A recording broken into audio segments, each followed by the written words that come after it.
Good morning, everyone. New York City Parks environmental educator Christopher Ricker here, and we want to welcome you all to another Greenbelt at Home virtual hike.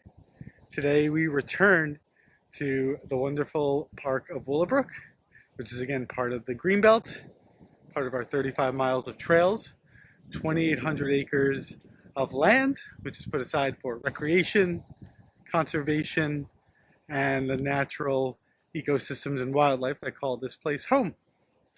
So we're just waiting for folks to gather. So as you log on, welcome.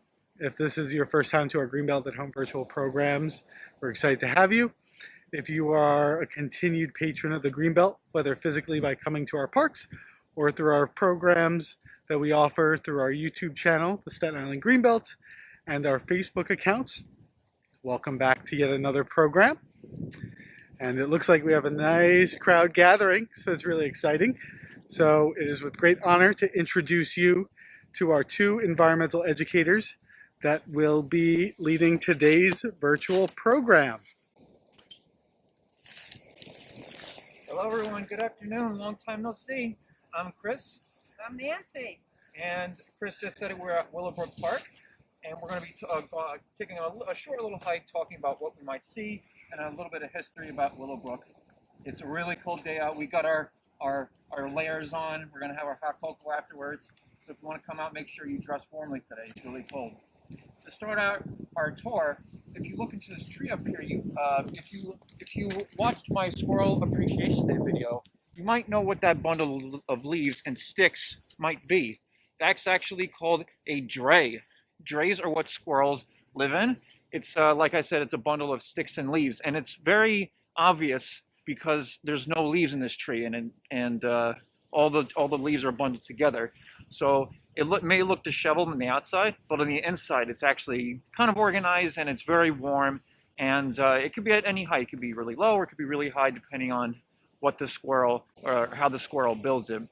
So it's really easy to see it in the winter, like I said, since all the leaves are on the ground. So if you take a walk, make sure to look up. Birds aren't the only thing in the trees. You might see a dray. Hopefully we'll see birds on the hike as well. So let's start our walk on the White Trail and enjoy the sound of nature.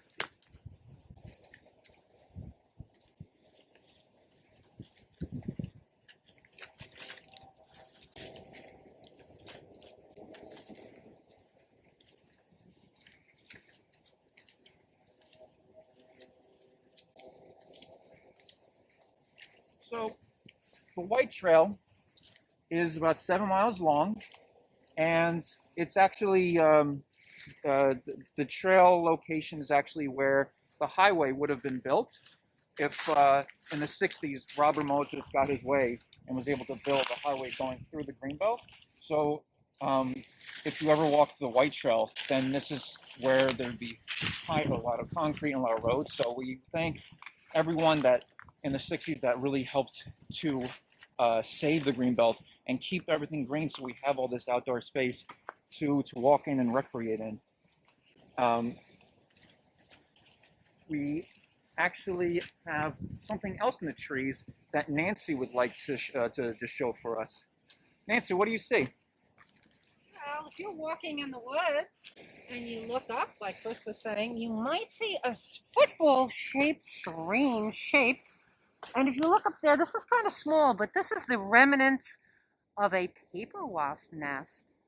Wow. So a whole community of paper wasps live there during the spring and summer, but in the fall, the queen paper wasp with the fertilized eggs, she leaves the nest, goes underground, and takes everything with her for the next spring. And all the other workers, all the other paper wasps, unfortunately pass away. But that's a cycle. So that's always fun. And if we were to actually see it and touch it, it would be very papery because they chew bits of wood and spit it out and mold it all together. Yeah, and actually, if you look under a few logs in the ground, you actually might see the queen resting in the winter with the fertilizing eggs. I've actually seen it a couple of times with Wow. a fellow educator, Chris Ricker. It was actually really a sight to see. It was pretty surreal. So if you ever flip those logs, try to do it away from you, just in case you see something like that.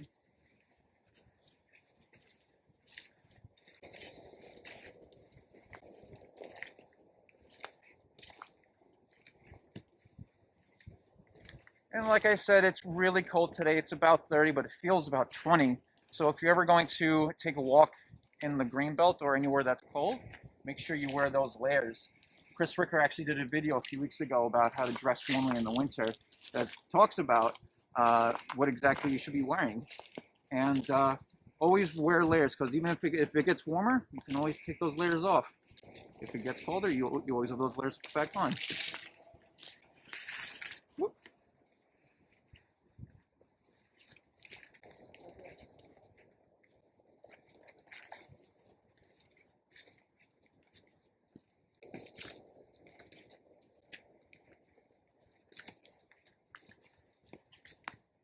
So Nancy, what are you looking at on the ground? Well, Willowbrook Park is a very wet forest, and which means there's going to be a lot of mud. So as I look on the ground, and unfortunately I see tire tracks, you're not supposed to ride your bike on unpaved surfaces, but I'm looking for some animal tracks. Let's see, there was something over here. I did see a deer track before. Let's see, the sun is a little bit different now. Yeah, it was right over here. Maybe somebody walked by and actually stepped on it. Oh no, here it is. There you go. So when a deer walks, it has two toes, it's cloven hooves, and when it places its hooves in front, the hind leg actually can step on the track itself. So we know that deer have been here, and I noticed there was some dog tracks too. Here's a little one. Look at, there's two tracks. There's one toe, the other toe. See the way it's... Oh, I'm sorry. That's okay. It overlaps. And I understand that if you were to see the track, sometimes if it's a female deer, a doe, she has the hips, right? Because she's going to have the babies. And her hind leg might be a little bit wider, when she steps, and then the male. Yeah, their legs are more parallel. That's what I was told. But that looked like very small hooves. Looked like a fawn, first year deer. Seems like a lot more dog tracks than anything. It's so pretty. We still have all those little shimmering sparkles of snow still.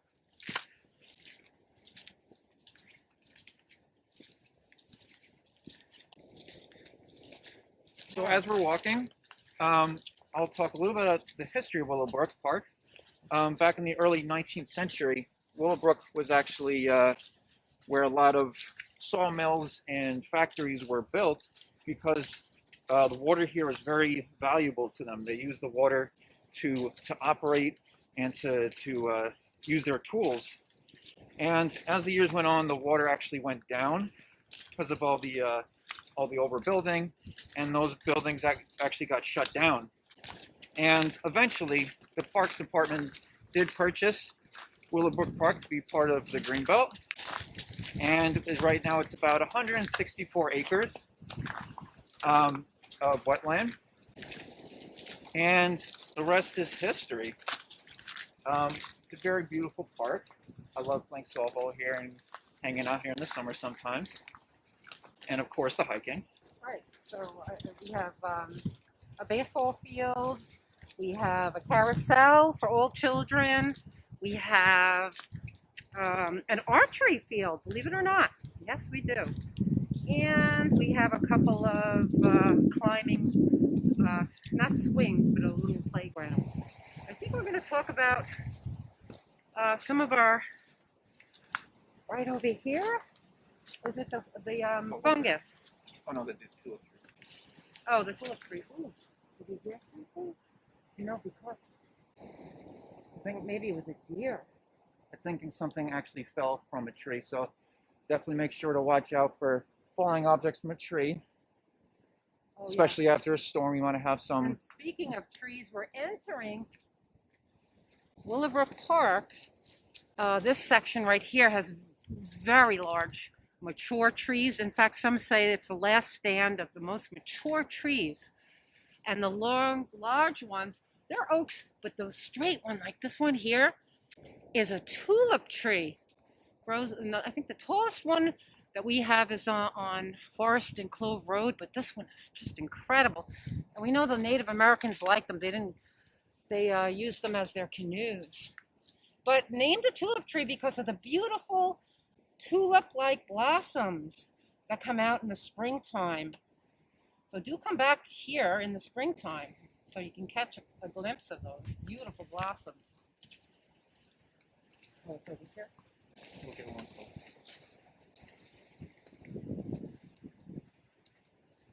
I do like to say, though, a mature woodland attracts a lot of woodpeckers. And as you can see here, this is called a snag. A dead tree is called a snag. They're so important in the forest because animals can make their homes. And they also, this is like a restaurant for woodpeckers. You can see the marking for the bill drilled in, getting those bark beetles, and all sorts of other, maybe a spider, you name it. But this is so important.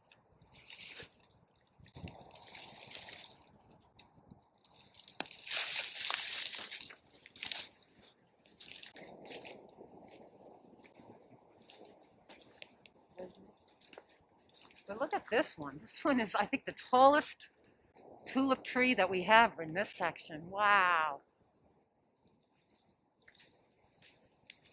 It's a good tree to hug. It's pretty big. Here we have a tall tree right here. I can hug. Can't really get all around, but it's a really good hug. See how big it is. See how big my wingspan is. You barely can get halfway across. Wow, the stories they could tell. This thing's been here before me. It'll probably be here after I go too.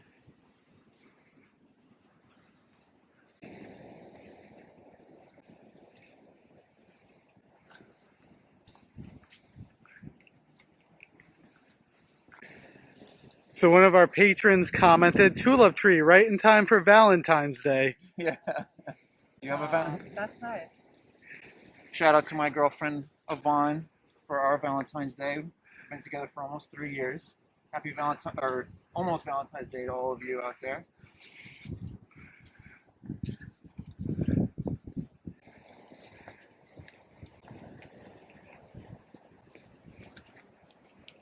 So as we're walking, you might see a lot of downed trees in the area.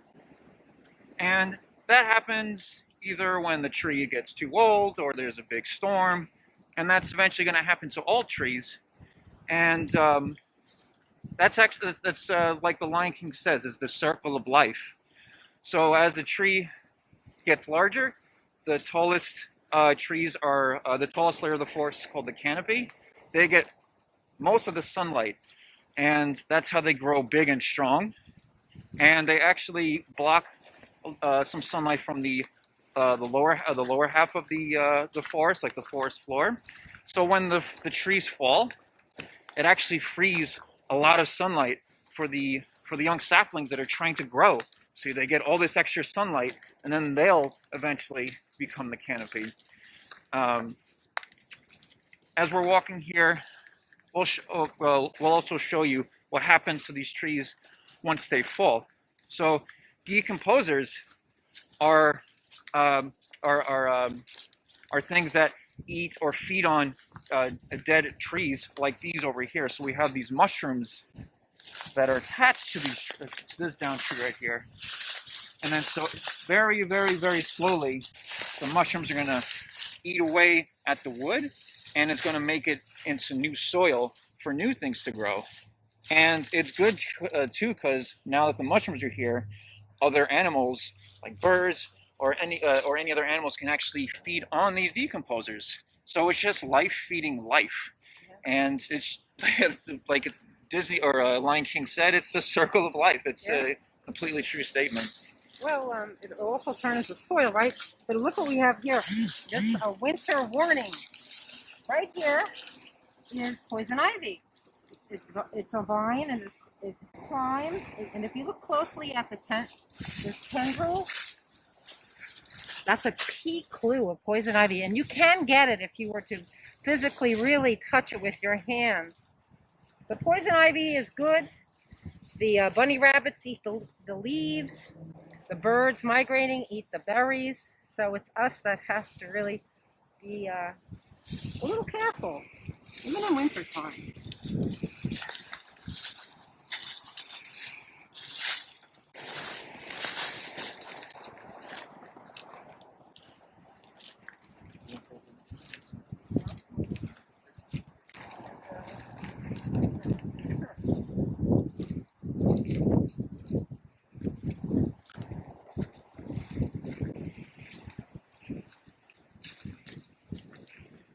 If anyone has any questions or comments, definitely feel free to type in the chat and Chris will relay it to us.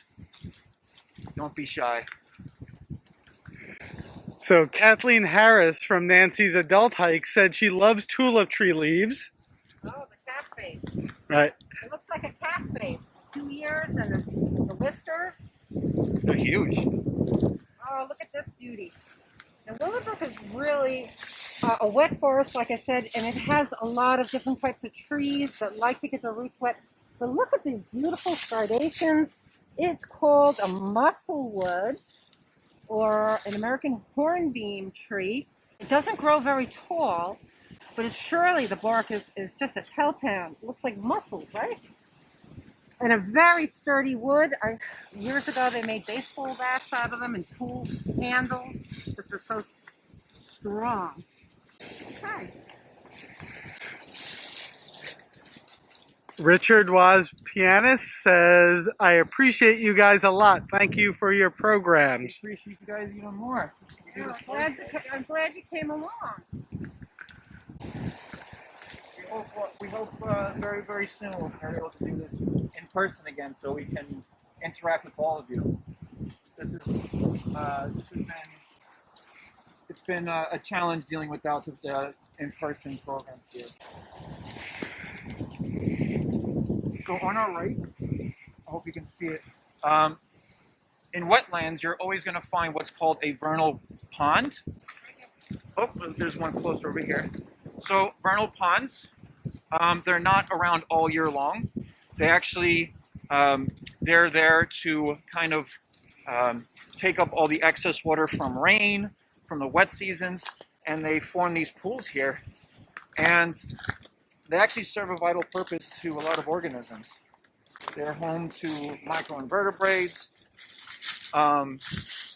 New life starts to form in them, and they couldn't live without them. So they're around half the year they disappear, and that's why there's no fish in them. They look like regular ponds, but actually no fish can survive in them.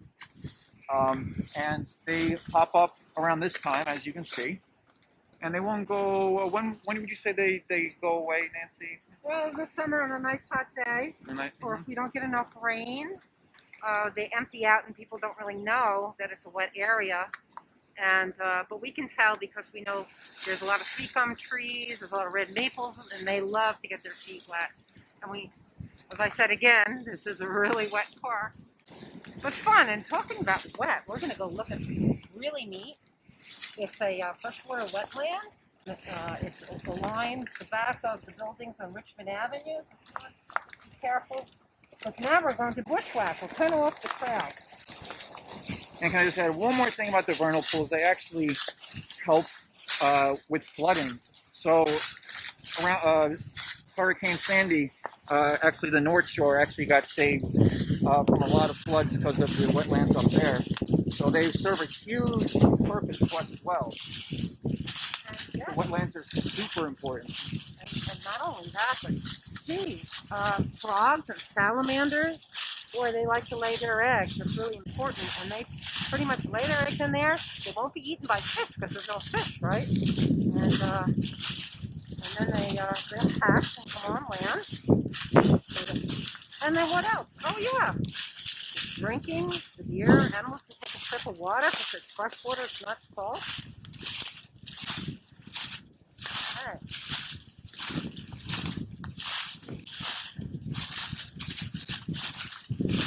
Don't you just love the sound of the leaves crunching under your feet, Nancy?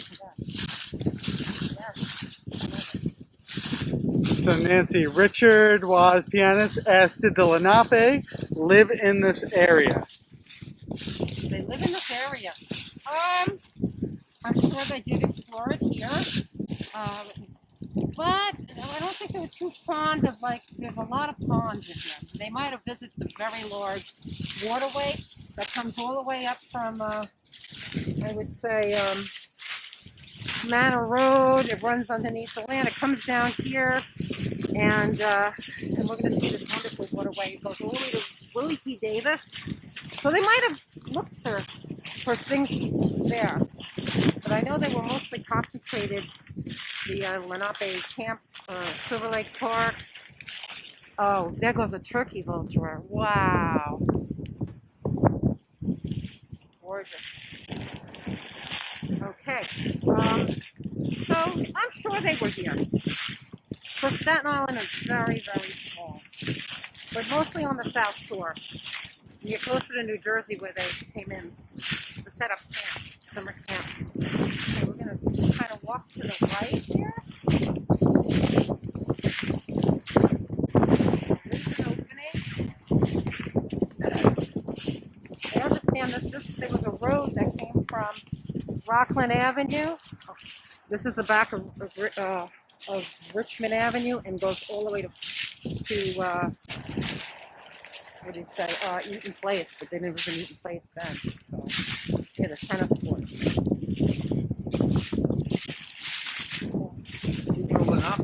Once we go to the pond over here, we're going to see a plant that they loved using for some of the materials that they wore or slept on. We'll get to that when we see exactly what that's talking about.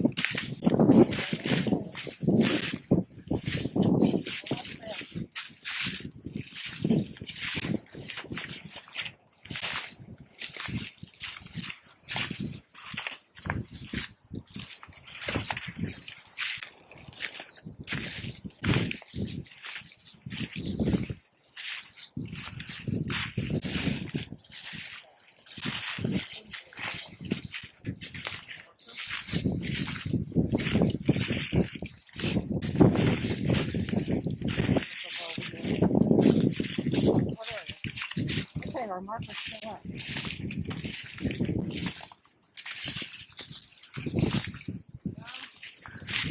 Nice view over here. Oh, look, there's ducks here.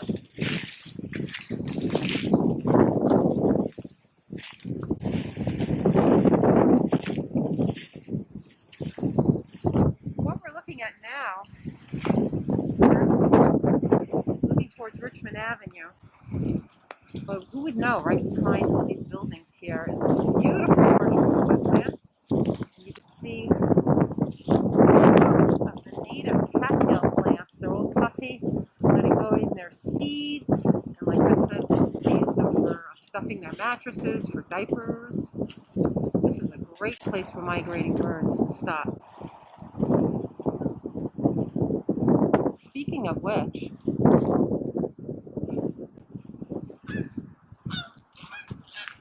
Right on cue.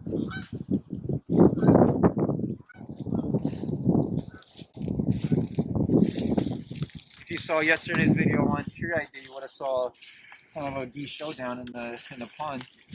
And speaking of the pond, that's actually a man-made pond in Willowbrook, right next to the carousel. It's the only man-made pond in Staten Island, I believe. It was the first one. The first one. The first one ever made in 1939. Yeah, another cool and it was fact stocked with fish at that time, and it had a boathouse, and you could rent boats, but they don't have that. We got the carousel instead, right? But this is so important.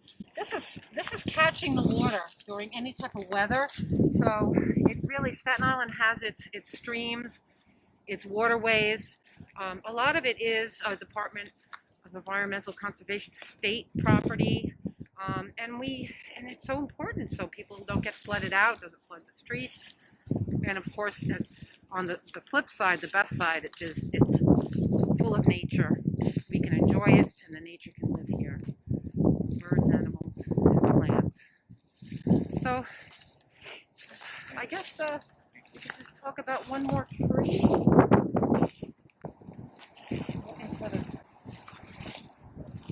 Okay, but there's a really neat tree that needs a lot of light. It doesn't live a very long time. And that's the gray birch over here.